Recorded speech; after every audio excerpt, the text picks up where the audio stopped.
Bonjour mon petit chifle, Amber here. Happy February. Happy Black History Month. Make some noise, make some noise, make some noise. I'm black, y'all, and I'm black, y'all, and I'm blacker than black, and I'm black, y'all, and I'm black, y'all, and I'm black, y'all, and I'm blacker than black, and I'm black, y'all. I'm blickety black, blacker than black, black, I'm blacker than black, yo, because I'm black and I'm back. Can I get a little commotion? Happy Black History Month. Today is February 3rd. I am losing my mind. If I'm being real, I am going a little stir crazy. I'm starting to like glitch out a little bit. This weather is trying my spirit, and my spirit is losing. It's been what, like a week since the snowstorm. Our streets are still not clear, really icy. I haven't been outside, and the streets in like Philly proper, Cheryl Parker will be dealt with. And I don't know when I am going to see the sun, when I'm going to see the sky, because they're talking about refreeze. They're talking about chances of it snowing again, and I'm really loving my life right now. Since I'm trapped inside, I have a lot of reading to be done, and that's great. That's fine. At the end of January, I was in the midst of 5 books. I am still in the midst of 5 books. So I wanted to start this vlog just by sitting down, saying hello, opening this up, and going over my tentative TBR, my TBR possibilities. So I have a nice hefty stack of books here that I could read for Black History Month. Obviously all by Black authors. It is kind of a little bit intimidating to look at. First, I want to talk about the books I'm currently reading right now. 4 of them have carried over from January. If you don't know, I'm currently following a personal curriculum. I'm studying whales at the moment. So 3 of the books that I'm working my way through, or no, I'm sorry, not 3. I'm not reading this one right now. 2 of the books that I am working my way through as the month goes on are from that curriculum. I'm in the final week of Orcas and Men. I have been reading 16 pages of this a day for the last almost 3 weeks for the entirety of the Orca portion of my syllabus. So I have, today is Tuesday, so this will carry me right over until Wednesday, Thursday, like Saturday, Sunday. Right in time to go into belugas. I'm so excited. And my other carryover that is going to carry me over throughout the entirety of this syllabus, of this curriculum, is Moby Dick by Herman Melville. I started this last month. I have it broken up by week, the chapters that I need to read each week. I'm currently 72 pages into Moby Dick. I'm on page 15.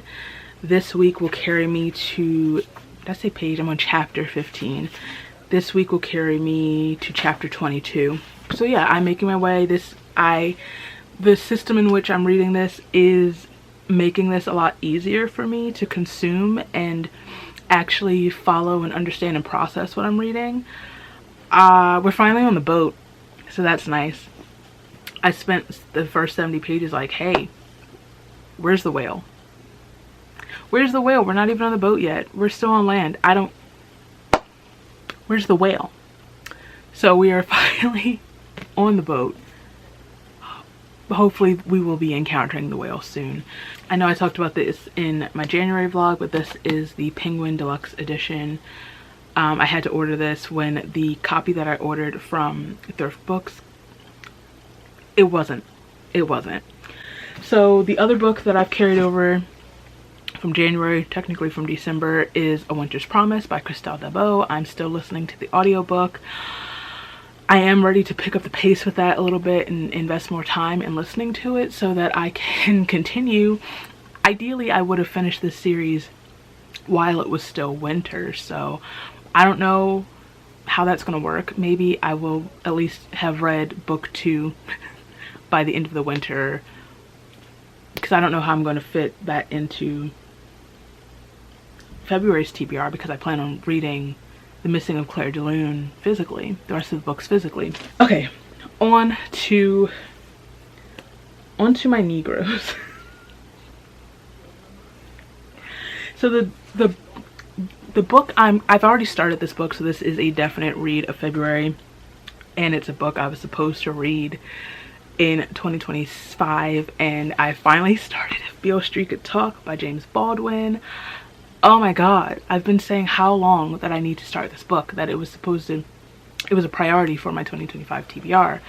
Well, I'm 12 pages in. I haven't started reading this yet today. I've been finishing my pages for Of Orcas and Men. That was my focus thus far, and I was a little distracted. So after I finish this, I am gonna go and read. This book is under 200 pages, so ideally I could finish this between tonight and tomorrow, but I'm not going to force myself to rush through it. That is one of my goals. I'm just going to read it. If I don't feel like reading it, I'm not going to read it. If I don't feel like reading the entire 100 pages, I'm just going to read until I can't. Another book I definitely want to read is one of the books I got on my last trip to the bookstore. I went to the bookstore because I wanted to see, like, I went to Barnes & Noble because, you know, they had the sale up to half off on certain books, and I wanted to see like how many books off of my current TBR I could find in the store. I ended up leaving with I think 5-6 books, all of which I hadn't heard of until I encountered them in the bookstore. So 3 of the books on my tentative TBR are from that trip. One is a definite, and it's Madness, Race and Insanity in a Jim Crow Asylum by Antonia Hilton. And this is obviously a nonfiction, and it says page-turning 93-year history of Crownsville Hospital, one of the nation's last segregated asylums. And that's just something I never really thought about, truthfully. Asylums, like specifically during the Jim Crow era, and how that worked, and essentially how Black people were treated in the asylum system, in the mental health system. I know what it's like now, so I can only imagine how absolutely disgusting and infuriating and heartbreaking what I'm going to read in here is. I'm going to read this, I think, in pieces, and not try to gorge, because I know it's going to be upsetting and unsettling. And honestly, after finishing The Burning God, one, I am afraid that it might put me in a slump. Thankfully, I'm enjoying If Beale Street Could Talk right now. I'm having a really good time with the 12 pages that I read. I'm really enjoying James Baldwin's prose and the way the story is being told thus far. But I really don't want much heavy this month. I finished that book, I'm like, I need a lot of like easy, even though I know this isn't going to be super easy breezy and light. It thankfully is short, and I also already know what happens in the story. I've seen the movie, so I'm a little familiar and prepared. So yeah, I'm not gonna, this is a definite priority for the month, but I'm going to be gentle when reading it. So speaking of light and easy, I definitely plan to read The Dating Prohibition by Taj McCoy. You might have seen this possibly in my romance haul that I posted a little bit ago. Not only is it Black History Month, but this month also Valentine's Day, so of course I want to read a little romance. I want to read some Black romance. So Tiana Taylor, please relax. This book follows, what's her name? Kendra, who's just returned home, still living in the shadow of her big brother. She's trying to get this like speakeasy supper club off the ground. Her big brother's best friend BJ comes into the picture, and he takes her dreams very seriously. He wants to help her pull this off. There is obviously chemistry and like sexual tension between them, but he's like, whoa, actually you're off limits. we know that's not gonna last. So this should be fun. This should be quick. This should be a grand old time. Some other possibilities. We're using possibilities very strongly. Books I took out of my little container. I have The King Must Die by Kimi Aishingiwa. This is a sci-fi fantasy. I won this in a giveaway. Are there like aliens involved? Like different planets, different worlds, crumbling kingdom. I don't know. I don't know much, but I took it out, but I'm probably not going to read it because I don't think I'm ready to read it. The Good House by Tananarive Due, author of The Reformatory, which absolutely wrecked me and destroyed me in 2025, but was also incredible. So I know this book is going to be great. I don't know if I'm emotionally, mentally, spiritually ready for it yet to take it on. I have heard people say that this is like the most incredible haunted house story they've ever read. I have no doubt. I have no doubt. But this print is absolutely tiny. So I'm also not sure if I'm ready for that. So I also have on as a high contender Eternal Ruin by Tika Skirma, the sequel to Immortal Dark, which is one of my favorite reads of 2025. One of my favorite books. This is a sequel. I read Immortal Dark at the very beginning of 2025, which means before going into this I need to do a reread of Immortal Dark, which I probably will do this month. At least we'll have that. I'm going to listen to the audiobook. I've already downloaded it. I just love this story and I can't wait to be back in this world and to know where this is going. Okay, and the last two possibilities that I have with me are, like I said, from my last trip to the bookstore when I was buying books. Just because, the old-fashioned way, just because they sounded good. I want to get back to doing that in 2026. I wanted to get back to buying books based on, I walk in the store, I read what it's about, I'm like, ooh, this sounds good. Not just because people on the internet are hyping it up. The first of which is Tumbling by Diane McKinney Whetstone. Both this and the one after that take place in Philly, the Philadelphia area. This one, I believe, it takes place in South Philly in the 40s, and it's following a couple whose marriage they're struggling with in the marriage. I believe one of them ends up paralyzed and they're unable to have sex, I believe, and yeah, their marriage remains unconsummated because of a horrible incident. So each partner is seeking comfort elsewhere. A baby lands on their doorstep. They are suddenly become a family, and their two girls draw closer. They draw closer until an outside threat reawakens a fire in Noon, causing her to rise up and fight to hold her family and her community together. Diane McKinney Whetstone's Tumbling is a poignant, exquisitely rendered story of the ties that bind us and the secrets that keep us apart. Sounds really good, right? The last one is The Devil is Fine by John Vircher. This book sounds so interesting. This follows a biracial man who is still reeling from a tragedy. Our biracial narrator receives a letter from an attorney. He has just inherited a plot of land from his estranged white grandfather. Long story short, he travels down south, I don't know where, and finds out that he is now the black owner of a plantation that has been passed down through the men of his white mother's family. Yeah, so you know what? Great. Two other books I have on my radar and would love to read this month. Probably won't because I have all these right here. I would love to read Kindred by Octavia Butler. I don't own it yet.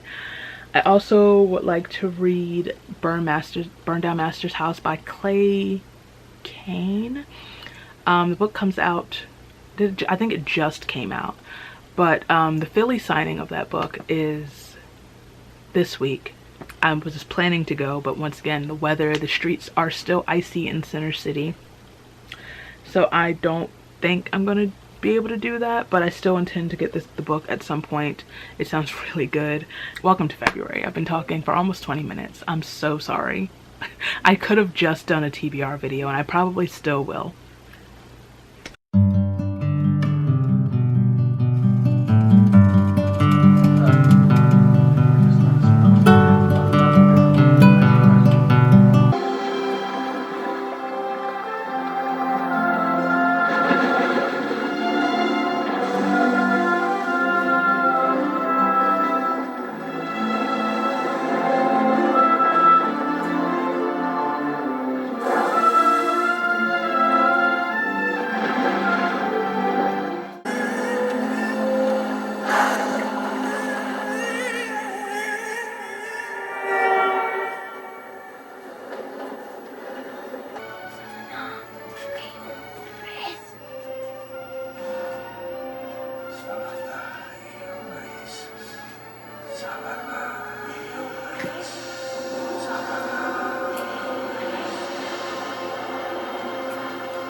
Hi, hello. I have 2 packages that I need to unbox for you, and I'm kind of really excited about both of them. Please hold. I'm gonna do this one first. I got this from Thrift Books. It came yesterday, but I wanted to do this on camera, so I held off. Let's see.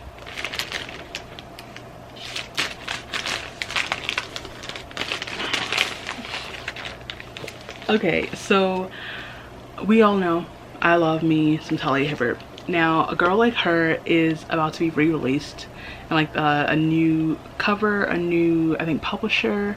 It's like a deluxe edition. Very cute, but I do not cite the deep magic to me, which I was there when it was written. I've been in the trenches with this series, so I needed the original cover. I had every intention a while ago to get an original copy, but I missed the window before they stopped selling them, and I found,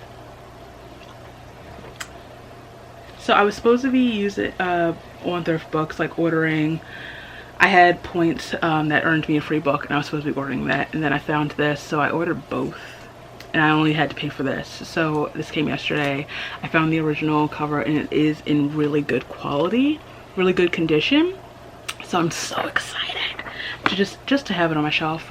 I read it like a billion times on my Kindle, so and I do fully intend to get the new cover when it comes out, but I want the original set as well. Okay, now most importantly, I just got the final part of my birthday gift to myself that I've been waiting for since September. I ordered it as a pre-order, and it's finally arrived. Okay, so I love RetroKid. If you don't know RetroKid, they're this Canadian-based company that do a lot of like apparel, initially like shirts, sweatshirts, whatever. As the title implies, RetroKid, like the old school. There's a lot. I get a lot of like my Arthur shirts and hoodies. I have like the Arthur with the fist, that whole thing, that t-shirt. I have like a library card hoodie from them. You might know them because they recently just did a collab with Big Comfy Couch, and I know on TikTok they were put like OG Loonette was like sharing a lot. They used her in the campaign. She modeled the campaign, obviously. They've dropped like the shirts and the hoodies and the little bag clips, but they also, I think they've done it before, but this is like the real, like I've missed every other time they've made this drop of the Molly doll.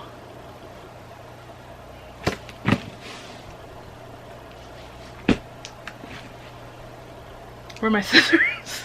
Now, I am a child of the 90s. I am a child raised by PBS. Big Comfy Couch was my life. My first workout routine was doing my stretches with Miss Loonette the clown. I wanted a rabbit. Don't ask me why. Don't ask me why I wanted a rabbit. I wanted a rabbit because I wanted a rabbit. But I was going to name my rabbit Snickle Fritz after Snickle Fritz the cat from Big Comfy Couch.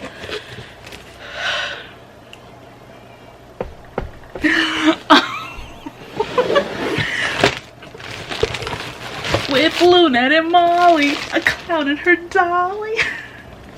I'm gonna cry, God.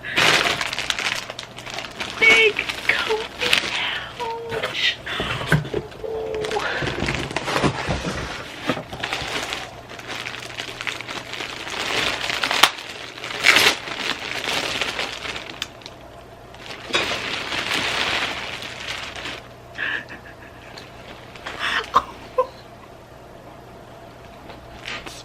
Molly.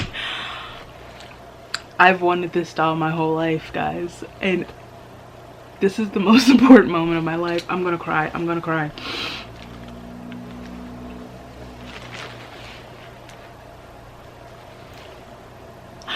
I can't believe I'm holding Molly in my hands. I can't believe I'm holding Molly in my hands.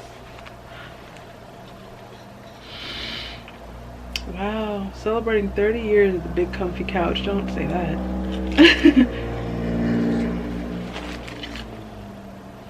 I don't know if they still have them, but they had dust bunny slippers and I want them. But this one, I got like the one that came with her hat and her little blanket.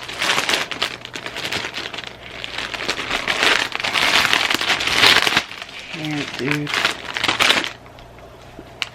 Look at this little hat. Oh my God. Look at this little hat, Molly.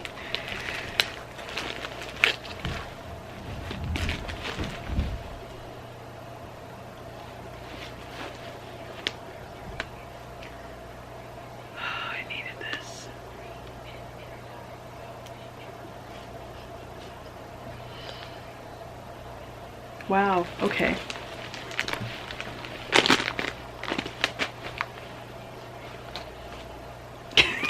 Hi, hello. Have I mentioned how absolutely tired I am of the winter? No, I'm so sick of being cold. That's not what I'm here to talk about though, but it is an explanation for why I look the way that I look. First thing I want to talk about is that I have, that I finished If Beale Street Could Talk. I'm not sure if I mentioned that. Oh, I did not. Why didn't y'all tell me my hair was sticking out like that? Oh, I'm trying my best. Hold on. For the love of God. Anyway, I finished If Beale Street Could Talk. I had such a good time with this book. It was one day. Just one day. It's days like this where I'm like, maybe I should just quit YouTube. Anyway, I had a really good time with this book.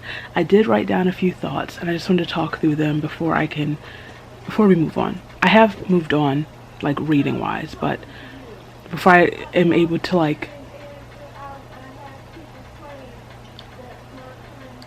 maybe I'll talk louder. Before I properly, fully invest myself into what I'm reading, I gotta like close out this chapter, no pun intended, and move on. So just really quickly, did I actually talk about what the story's about first and foremost? I don't think I did.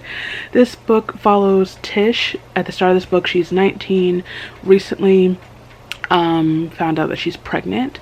On top of that, her fiance, Fonnie, is in prison. He has been wrongfully imprisoned for a rape that he did not commit. He was framed by a cop that already had it out for him. Fork found in kitchen, right? Anyway, and this basically just follows her and her family and their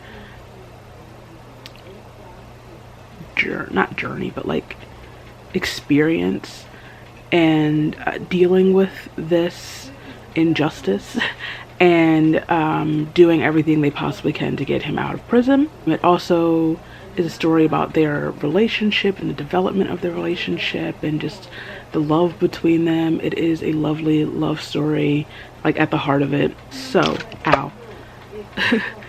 I said, just really quick, I said, this book is so many things in such a small package. It's a beautiful love story, not just of romantic love, but familial as well. It's a story about family, the ones we're born into and the ones we make for ourselves. It's frustrating and heartbreaking, yet hopeful and familiar. I adore Tish's family dynamic and how they don't play about their own. This is such an easy book to consume, and while there's so many layers to the story being told here, the simplicity of it makes it so consumable. This is hands down my favorite of the 2 Baldwin books I've read, the other being Giovanni's Room. My only wish is that the ending wasn't so open-ended, because I don't know when I'll stop obsessing over the possibilities versus the reality of Tish and Fonny, specifically Fonny. What was I going to say? Oh, I did mention how much I love Tish's family, and specifically her sister Ernestine. She has that Amber Dior spirit, that when you go low, I'm gonna drag it to the depths of hell. Yeah, the page 73. Yeah, like, don't start something and then get up in arms because you don't like how I handle it. Like, don't come from in this case, my little sister, and think like I'm gonna be normal about it. No, I hope that your insides shrivel up and you die a painful death. I don't know what to tell you. Moving on. I have since started, this is just what I look like now. I'm sorry. I have since started The Dating Prohibition by Taj McCoy. We're still in our lighter reading era after surviving the Poppy War, specifically The Burning God. My God, I'm 132 pages in. I've made it to chapter 9, and I don't think I'm having, hold on, my hair. I don't really think I'm having a good time with this book. I don't want to say that, because I'm not like struggling with it. I'm not having a flat out bad time with this book. It's just, I have a lot of issues with the book, right? I've been keeping my notes of my thoughts going thus far. The first thing I said was, I know they've known each other forever. I don't know if I talked about this. The Dating Prohibition follows Kendra, who has just returned home from like years overseas. She left her data job, or tech job, sorry, and kind of went jet setting around the globe to kind of find herself, follow her dream, find her passion, whatnot. And she has returned home to DC, where she is still stuck in her older brother Logan's shadow. But she has returned with a dream of opening this sort of like speakeasy supper club type establishment, but she is struggling to make that happen. She's struggling to get her plans off the ground, and like I said, she is stuck in the shadow of her golden child older brother, who has launched a similar endeavor. He's opened a restaurant, and it is going off without a hitch. He is thriving in his new business. She doesn't really, aside from him, she doesn't feel like she has the support of her family. She does, however, have the support of BJ, her brother's best friend, who she had a crush on when she was younger. And, you know, he is really gung-ho to help her and support her. He's always been really supportive of her. Obviously, there's like a chemistry allegedly building between them. He puts a hard stop on it, because he's like, I cannot risk the relationships that I've formed with your family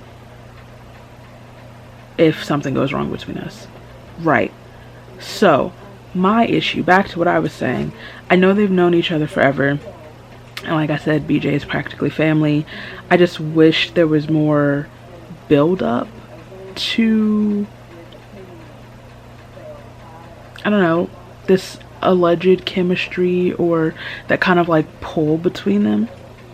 And just, I don't know, the immediate involvement of the people around them, the immediate immediacy of like Kendra's family trying to like matchmake and put them together, and like ooh, and like gossiping about them and like picking up on said vibes. Mind you, Kendra hasn't even been on the continent in years, so like what are y'all talking about? Also, this writing in general just really isn't doing it for me. I feel absolutely nothing for this couple, nor between them.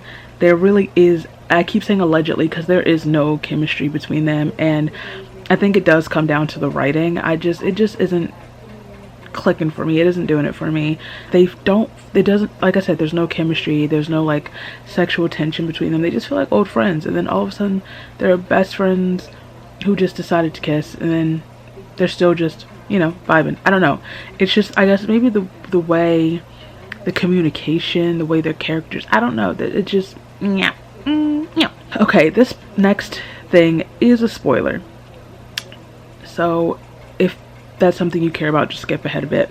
But them having sex, despite Kendra fully breezing past the set boundary, and then him showing up to the restaurant with another woman, seems so wildly out of character for someone who has been like this close confidant for so long, for someone who seems to care so much and supposedly like sees her so much and yada yada yada, and especially for someone who's so scared and concerned about being excommunicated from the family for even hypothetically hurting her. What are we doing? What are we doing? Speaking of the smutty bits, it's clumsy. It's written clumsily, and now that I've gotten that off my chest, I can continue reading this book. Thank you for coming to my TED Talk.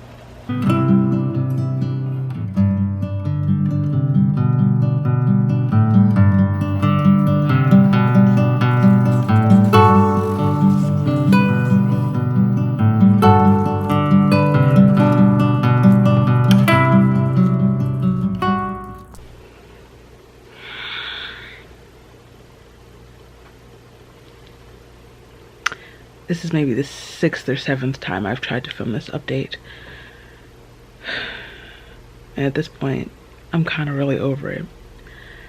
I wanted to do this yesterday when I was feeling like more upbeat and energized, but I wasn't able to, and I ended up running out to the store and to run some errands, and I came back really sore and exhausted and just feeling really depleted and just not where I wanted to be when, you know, discussing and doing this update. But I tried anyway. I sat down, took my shoes off, and immediately tried to film this update before I fully crashed. I had started talking for a bit, just a couple minutes, and then memory card error. So like, okay, that's fine. It's really irritating. My camera's been doing this, but fine. Tried it again. I'd been talking for maybe almost 10 minutes. I had said a lot of things that I know I'm not going to be able to repeat today. Memory card error. All of it's just gone. So I got, before I fully crashed out, I'm like, you know what? I'm not doing it.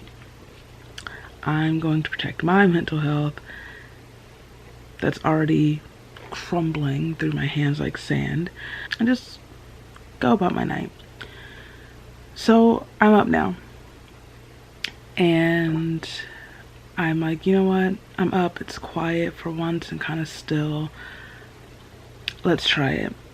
Twice now. It just stopped recording.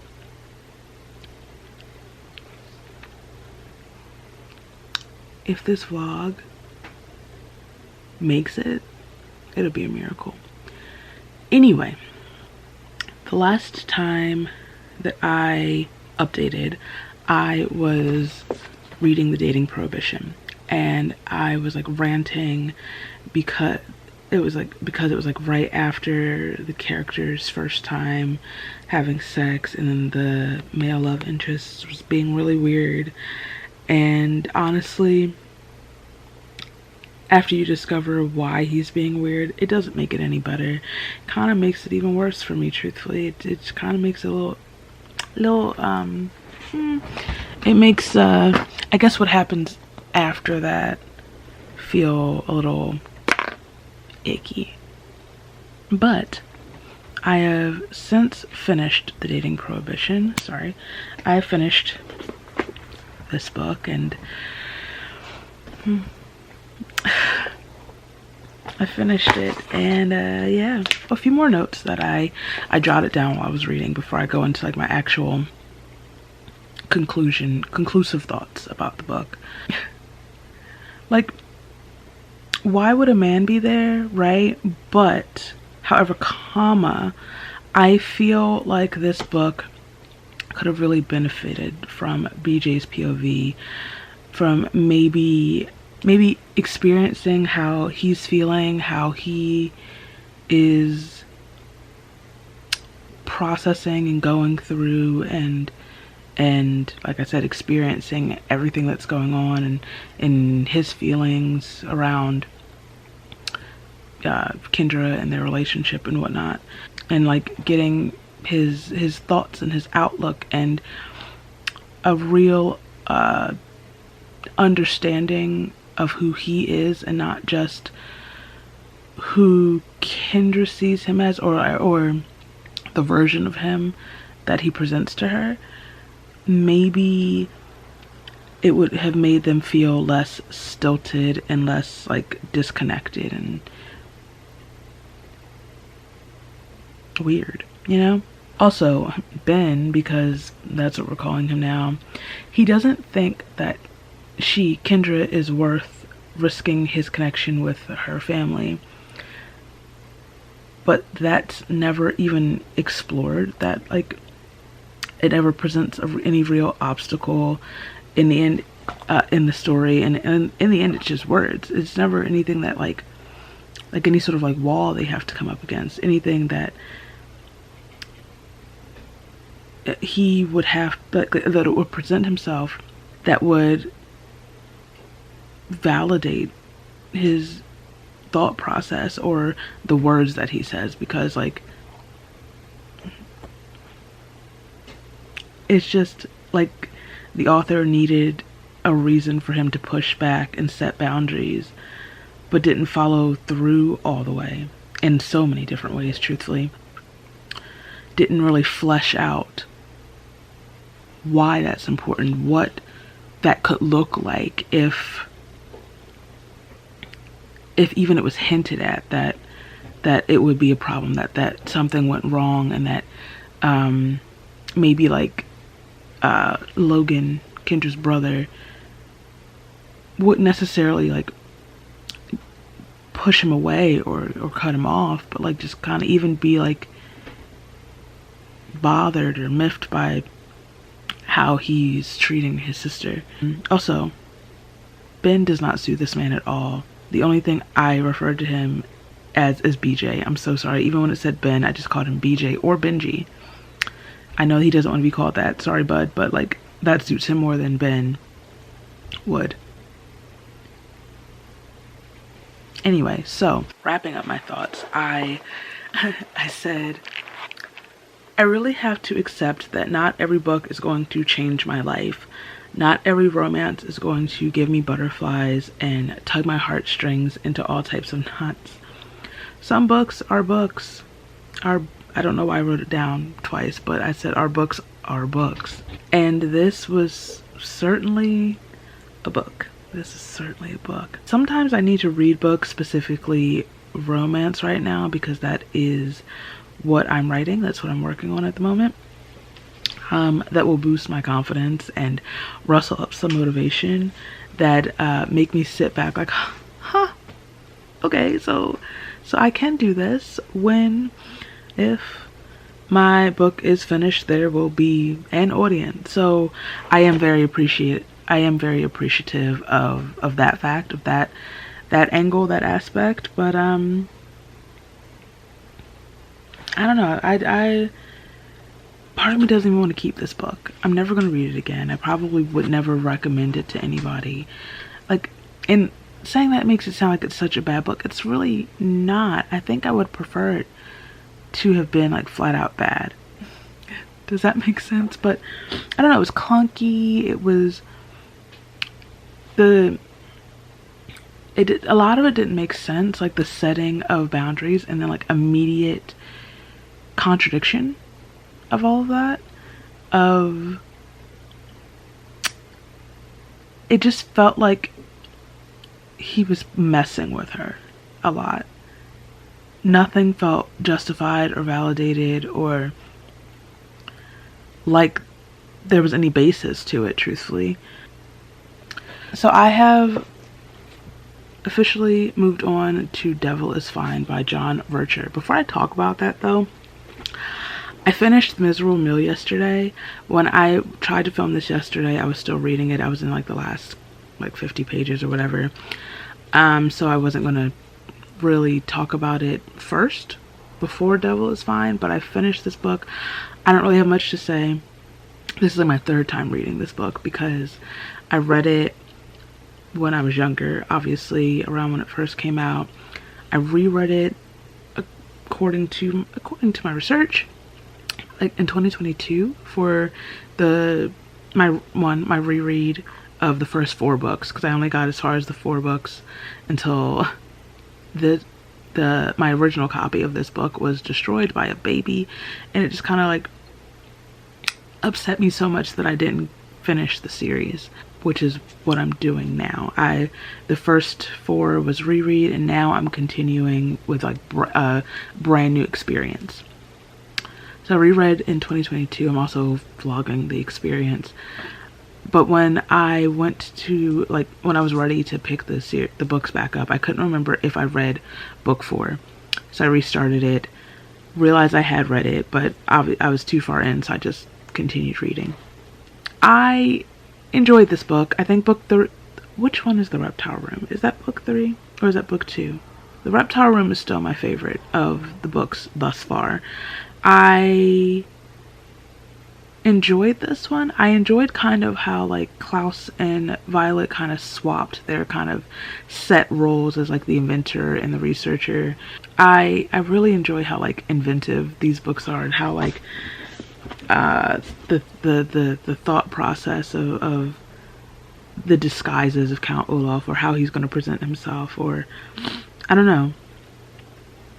This one, it felt lighter than like the first 3 almost. The first 3 really are like kind of, when you read them, like kind of really dark, and kind of the humans, the adults are really cruel, and there's like so much like traumatic stuff happening, and there is obviously in this book as well, but there's sort of like a extra whimsy, kind of extra like levity to it that, I don't know, whatever. We're moving on to the Austere Academy soon. But like I said, I am currently reading Devil is Fine by John Vercher. This one, I don't remember if I mentioned this in when I talked about the books that I might be reading this month. This one is about a man who is kind of reeling from a very recent trauma. He's recently, in the beginning of the book, he is on his way to his son's funeral, to bury his son. When I read at the back, like, still reeling from sudden tragedy, I assumed that it would be a parent or something, or maybe even like a grandparent or something, but because of where the book goes next, right shortly after the funeral, he receives a letter letting him know that he has inherited land, or it was supposed to go to his son when his son became of legal age, but being that he is next of kin, it's now his land down in, I think they're in North Carolina. Somewhere down south. I think it's North Carolina. I haven't gotten to this part yet, but he discovers that the land in which he's inherited is a former plantation, or is the land on which a plantation used to be, and that plot of land has been passed down through the generations to the men of his men down on his white mother's side. He's biracial, so now he's essentially the black owner of a plantation.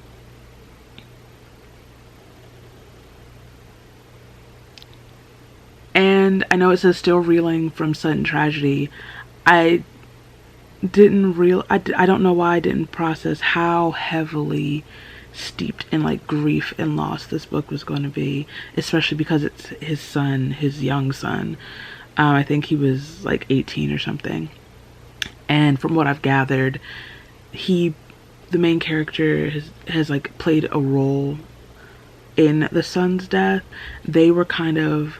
Their relationship was kind of a mess, and there's a lot to do with like, a lot of it is to do with like toxic masculinity, which I think is a point in this book that's like passed down through the generations from father to son, and how that kind of like warps relationships. And also because like the main character is kept so much from his son, specifically about the side of his family which he has now inherited this land from.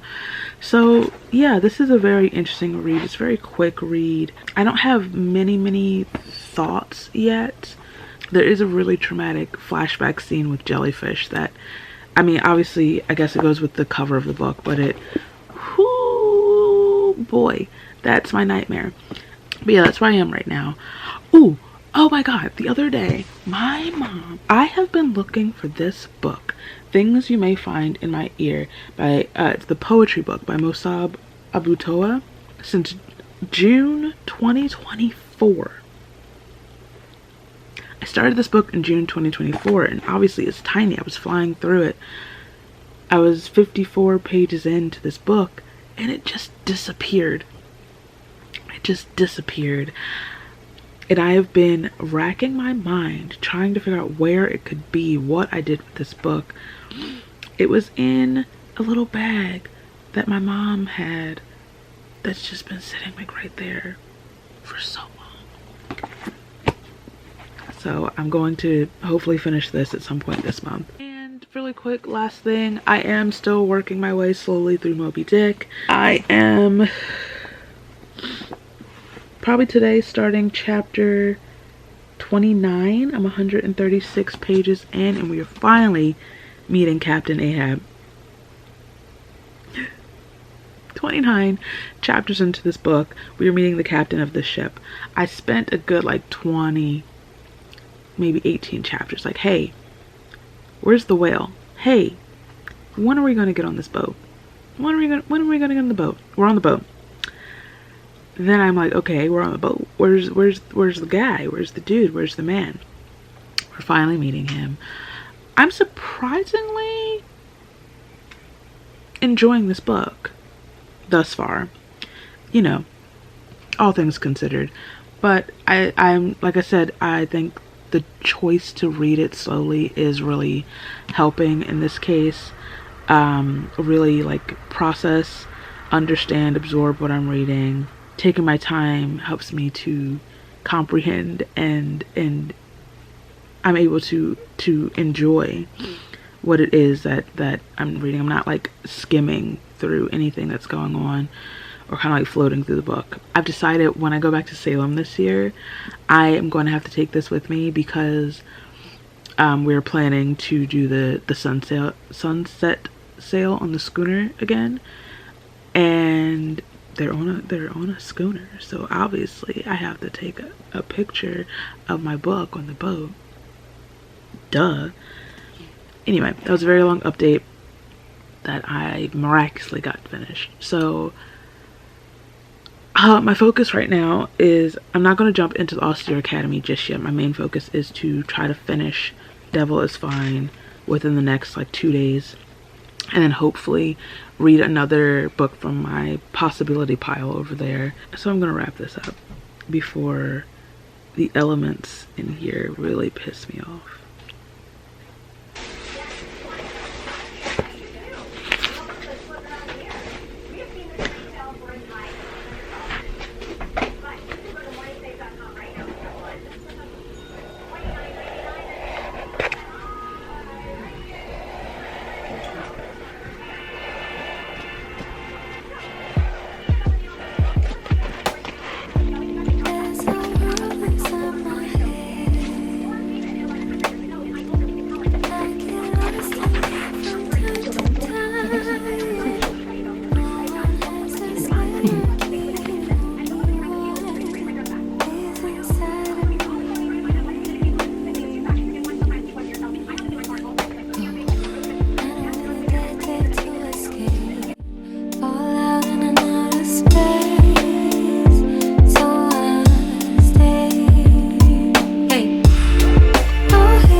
here we go.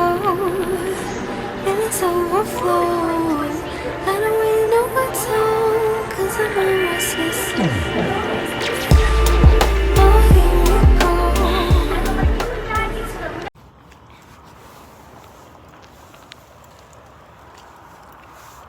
I'm not sure whose cat that is. But that cat, I've named it Bronte.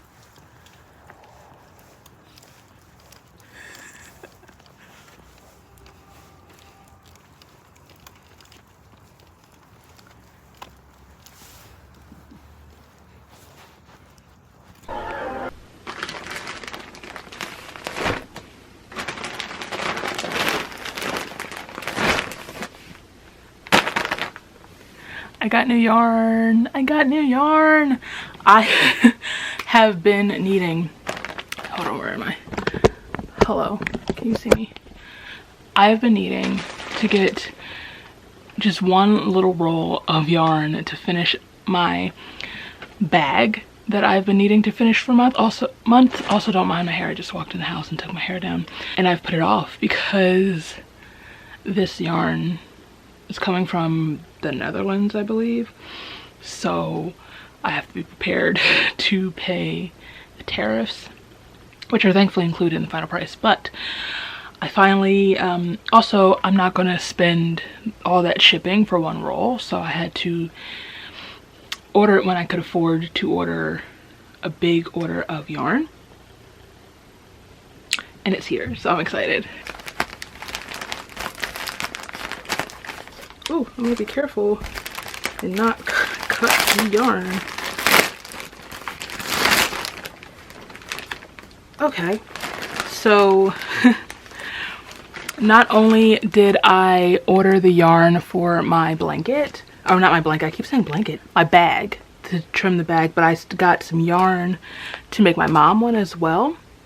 A couple months ago, you might have seen the clip, I made this big heart-shaped bag for my friend, and I made one for myself as well. I'm just finishing the trim, and I'm making a similar one for my mommy, but hers is blue because that's, or going to be blue because that's her favorite color.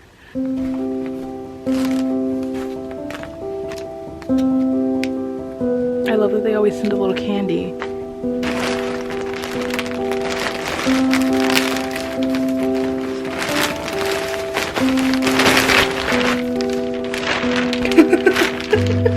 Jesus Christ, okay.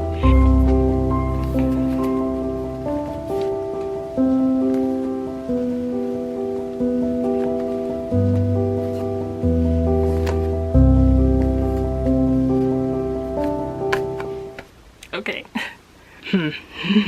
Okay, so very briefly, like I said, I'm finishing the trim for my bag. So I have these tiny, this is just like the Amigo yarn from Hobby. Another reason why it was very important to finally place this order, sorry, this is wobbling around, I'm holding the tripod really weirdly. Another reason why it was very important to finally place this order is that I think all of these yarns are now discontinued or being discontinued.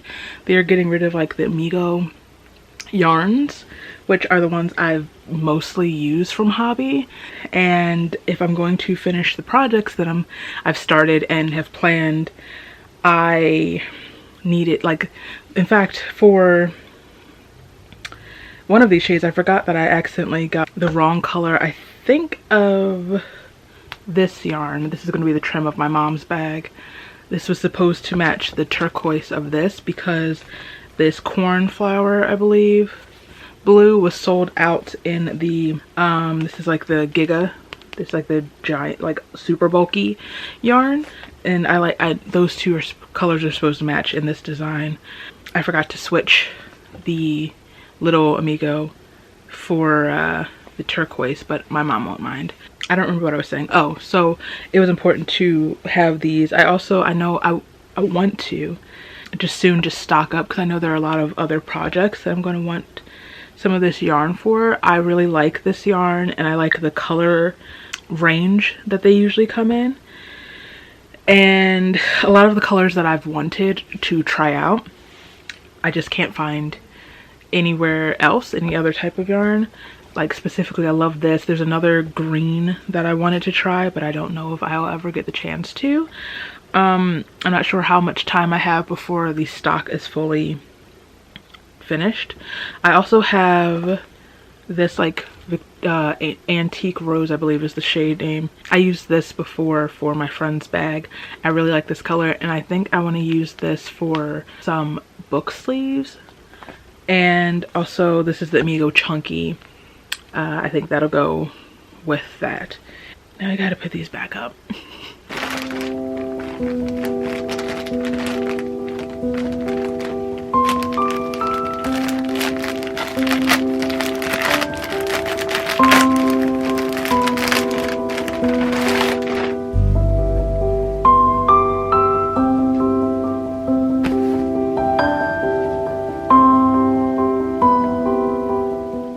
So I got this sweatshirt. This is from Dainty Studios. It's a Keep Ice Out of Philly, Abolish Ice sweatshirt. I have gotten a few things from Dainty Studios, like my Hot People Love the Eagles hat beanie, and I have like Philly gloves. You might have seen it in this video or in other videos this winter. But they recently ran this shirt as a fundraiser. I think 100% of the proceeds go to like immigrant funds here in Philly. So absolutely 100% I needed it, and I can't wait to wear it.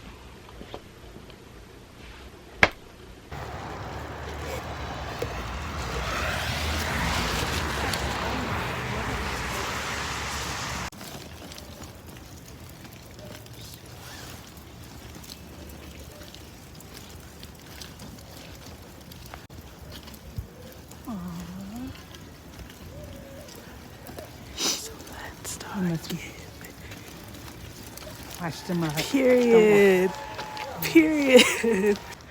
We're walking home in the little school over here. I guess they're doing a concert.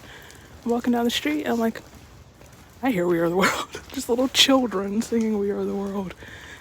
How cute. We did not have such quality song choices when I was in preschool and elementary school. Because otherwise, you're gonna have to give me a lead. You're gonna have to give me a lead.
She would not let me be great. What?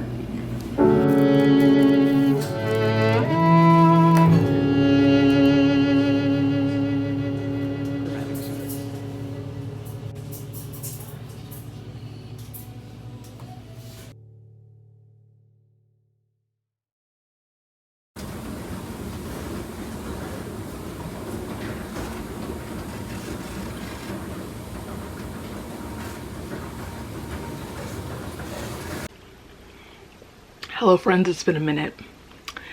It's been a couple minutes. It's been many minutes. It has been so many minutes. It's now March. So not only do I have a couple books that I need to go over and kind of wrap up my thoughts about, I also just generally need to close out this vlog. And I really don't want this to be very long. So I'm not going to dawdle. I'm just going to jump into it and we're going to fly through this. It's fine. Easy peasy, lemon squeezy.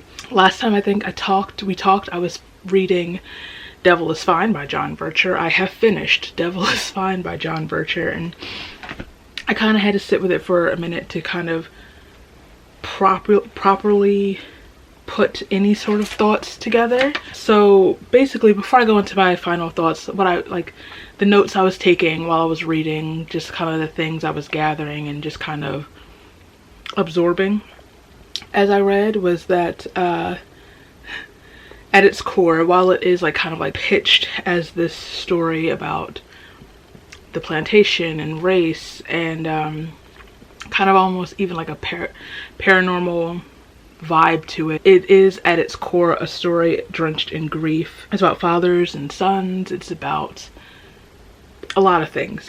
My next note just says the main character is a small, pathetic little man.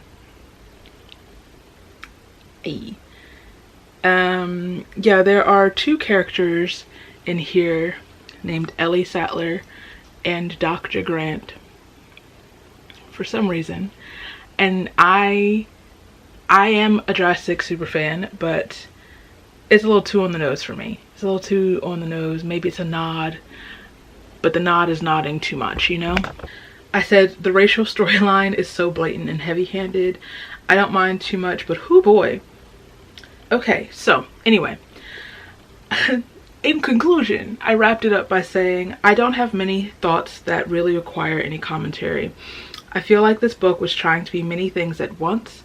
A story of deep grief about race and identity, something speculative and hallucinatory, and yes, it was those things.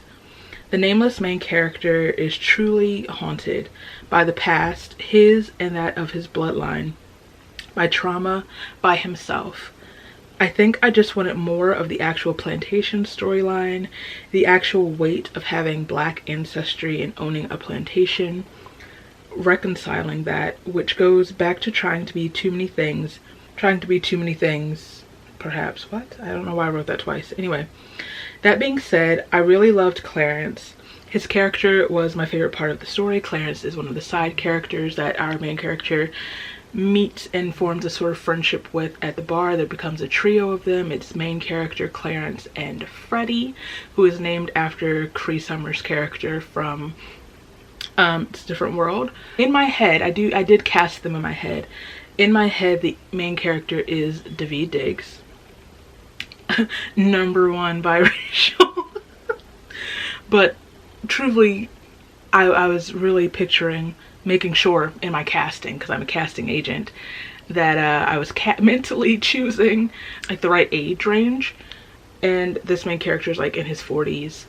I think Daveed is significantly cooler than this man, but you know, in my imaginary casting room, you know, he's an actor, so do what you gotta do. Clarence is played by Academy Award nominated, and hopefully by the time you see this, Academy Award winning Delroy Lindo. And then Freddie is either played by Jasmine Cephas Jones, Peggy from Hamilton, or Tessa Thompson. And the more I think about it, the more I was leaning more heavily for Jasmine. I love her, really do. Anywho, Clarence is my favorite part of the story, and all of his literary nicknames for the main character. I think Phony Morrison was a good one. They're all kind of playfully insulting plays on Black authors. There was another one I really thought was funny, and I wish I had tabbed my notes, but so I could easily find it. I don't know. I liked it, but I feel like it could have been much more. So then I don't remember if I filmed any single bit of me reading Tumbling by Diane McKinney Whetstone. I don't know if I mentioned what this book is about. I believe I did. This follows a couple They were living in South Philly in the 40s. Their marriage they've been married almost a year at the beginning of the story, but their marriage remains unconsummated due to a trauma that Noon faced in her childhood that she really has not disclosed to Herbie at all, and it has put a strain and has damaged their relationship. Both of them seek comfort outside of their relationship, Noon in the church and Herbie with Ethel, who is his lover. She's a jazz singer. She's one of those that like all the men are obsessed with. One day a baby shows up on Noon and Herbie's doorstep and kind of changes the whole trajectory of their life and their relationship. Then I think like 5 years later, Ethel drops her niece on their doorstep, and now they are a family of 4.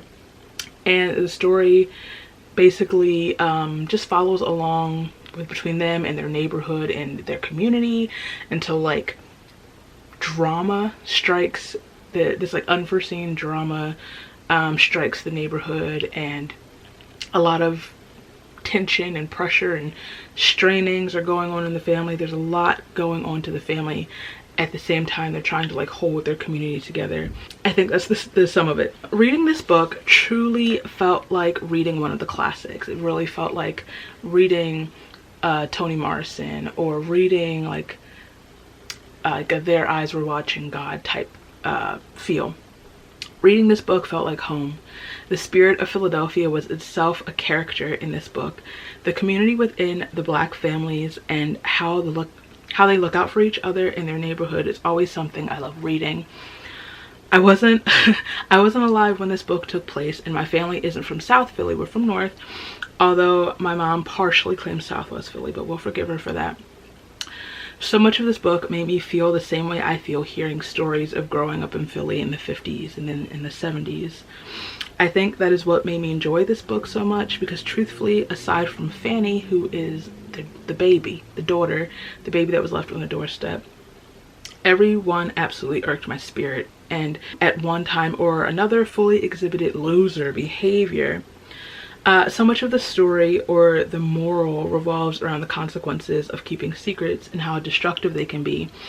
I was left quite frustrated because the book ended and Noon still hadn't explained to Herbie her trauma, and unfortunately that is really realistic for that time, especially within the Black community, but I can still hope for something different. Yes, yeah, I did really enjoy this.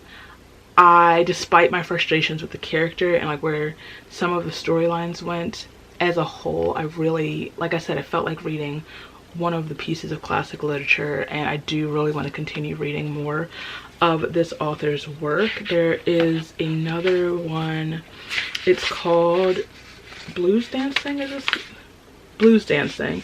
I think this one takes place in the 70s, also in Philly. So maybe I'm going into this a little bit biased, but I love my country of Philadelphia.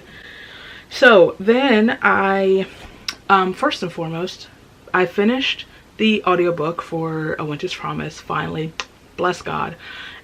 Therefore, moving on, it's March, moved on to The Missing of Claire de Lune.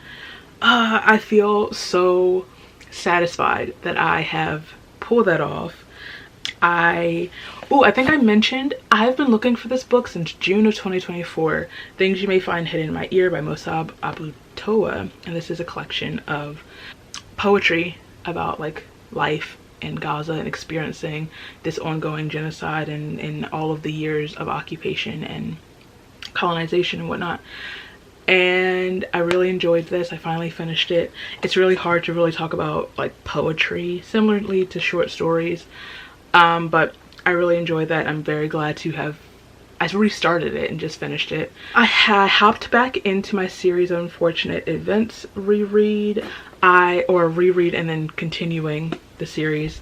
I reread The Miserable Mill, which is book 4.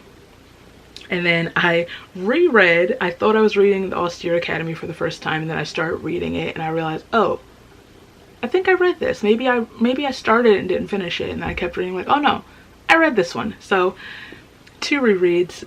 Going forth into March, I'm going to be reading. I'm saying reading. I could have a similar experience where I started, I'm like, I actually read this one already. The Ersatz elevator, I will keep you updated. I have to film the update clip for that vlog. And also we're still continuing, we're still pushing through Moby Dick, and honestly I'm enjoying it more than I thought I would. I never picked Madness back up. I never got around to it, so hopefully maybe I will read slowly through it through March and then going forward. That was February. Thank you for watching this. If you did, if you got through this, God bless. If you like this video, please give it a thumbs up. If you like me, feel free to subscribe if you want. All my places are down below so you can follow me and I'll follow you back. And I'll see you very soon. In 2026, should I find a new outro? I've been doing this for the whole time. And now it's just, I don't know how to close it without it. Anyway, I'll see you very soon. Bye.